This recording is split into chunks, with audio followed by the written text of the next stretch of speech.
de eso y otras cosas con el maestro Ricardo Sevilla, periodista de larga trayectoria, columnista, escritor, fundador y conductor de su espacio en YouTube, Los Datos Duros, orgullosamente miembro de esta familia sin censura. Y vaya que se ha convertido en el terror de la fachiza en la X, antes Twitter. Mi querido Ricardo, maestro, te saludo con mucho gusto. ¿Cómo estás? Estoy muy bien, mi querido Vicente, disfrutando lo votado. Y bueno, no sirvieron sus estrategias, difundieron mentiras durante todo el día, a todas horas, en todos los espacios que pudieron.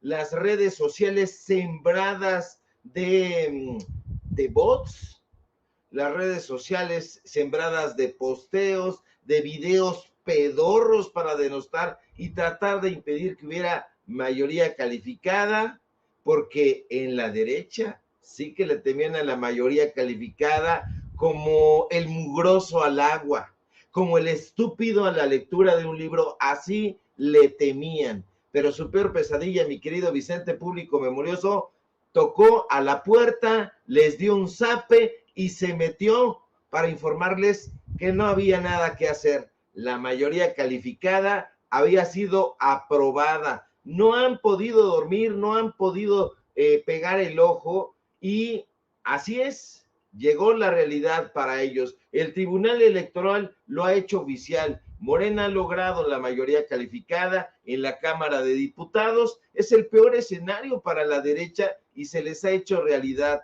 Los magistrados han avalado la asignación de diputaciones plurinominales, otorgándole con ello a Morena y sus aliados esa mayoría calificada en la Cámara de Diputados tan temida y que hace decir este tipo de estulticias a Lili Telles.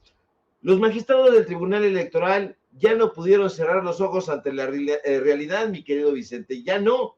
Con una votación de 4-1, el Tribunal Electoral del Poder Judicial de la Federación avala el proyecto. ¿Quién lo iba a decir? Del magistrado Felipe de la Mata Pizaña, que estaba en la derecha, de pronto pues ha ido reculando, haciendo algunas reflexiones, o vaya usted a saber qué, pero el caso es que Felipe de la Mata es el que presenta el proyecto y bueno, super mayoría le dicen en los medios de comunicación corporativos para Morena, para PT, para el Partido Verde en la Cámara de Diputados. Y déjeme decirle, porque hay que ser un poco minuciosos aquí, que a favor del proyecto se pronunciaron, ¿quién iba a decirlo también? Reyes Rodríguez Mondragón.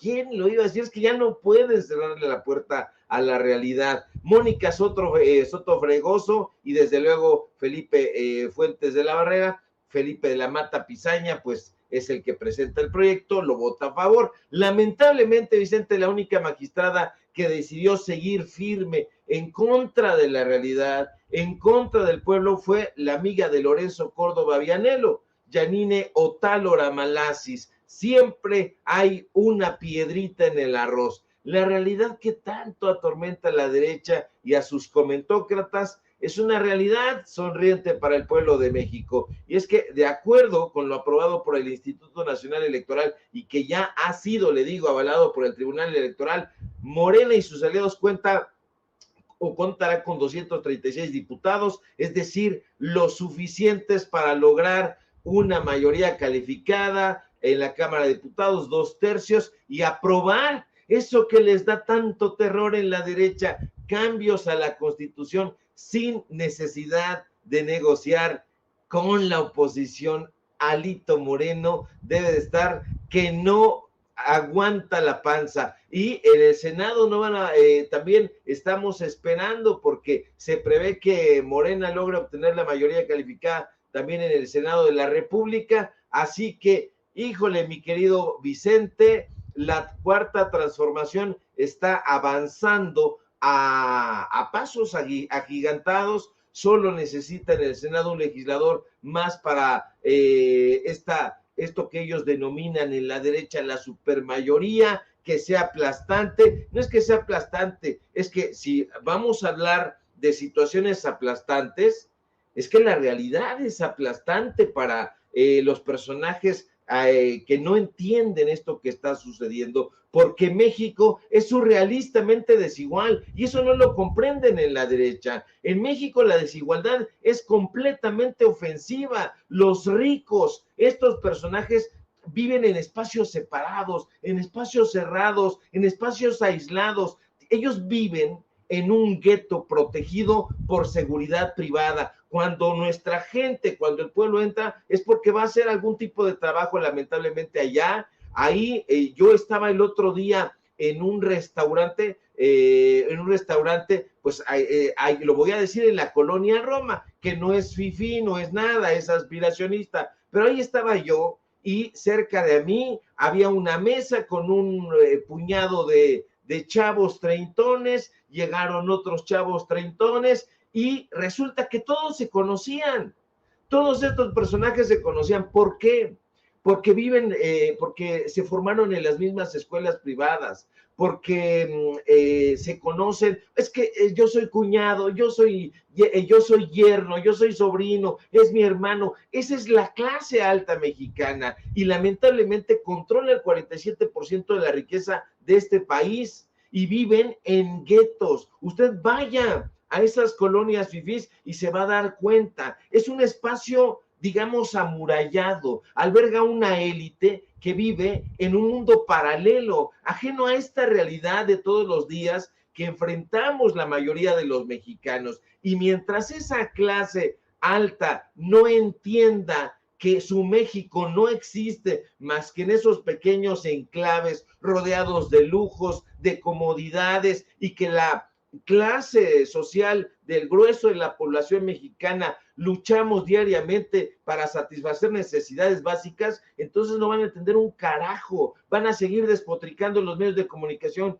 corporativos, como ya estamos escuchando a estos imbéciles decir, es que a mí no me importa, dice Larraqui, si le dan like o no, si me comparten o no. Es que hay una brecha, Vicente, que no han entendido y que es una brecha abismal. Si le pregunta a usted al México promedio y basta salir solamente a la calle, ¿cuánto ganan los ricos? La respuesta será tormentosa para el resto de la población, porque ganan alrededor de 38,000 pesos mensuales. Estamos hablando de unos, ¿qué? $1,900 aproximadamente, y la realidad de los hogares en la clase social, digamos, del grueso de la población, pues no tiene acceso a ese tipo de cosas. Hay una separación ideológica, una separación geográfica, una separación económica que se traduce en un desconocimiento que yo diría que también pues hasta podría ser mutuo. ¿Por qué? Porque los ricos desconocen la realidad de los pobres y por una sencilla razón, porque no tienen contacto con ellos. Entonces, las personas de bajos recursos trabajan en estos vecindarios de clase alta y solamente de esa manera se dan cuenta de la riqueza que rodea a estos personajes. No se esfuerzan por acercarse a esas clases altas, hacer una reflexión y decir, carajo, ¿por qué está la situación de esta manera? No, pues se siguen ahí en los foros de televisión, si siguen viviendo en penthouses, los comentócratas, si Héctor Aguilar Camín sigue teniendo leones afuera de su casa, unos leones que tiene ahí de piedra afuera de su casa el señor Héctor Aguilar Camín. Entonces, hay una necesidad urgente de cerrar esa brecha, lo sabe el presidente López Obrador, pero no solamente el primer mandatario, Vicente. La gente percibe esa desigualdad que ha alcanzado en diferentes momentos niveles alarmantes. Estos personajes no están dispuestos a construir una sociedad más justa y eso es fundamental, pero como tienen los ojos cerrados y los oídos, las orejas de palo, ellos quieren seguir siendo favorecidos, no se quieren comprometer a cerrar esta brecha que es completamente palpable y que nos está separando de ellos, pero evidentemente pues nosotros estamos disfrutando lo votado, mi querido Vicente.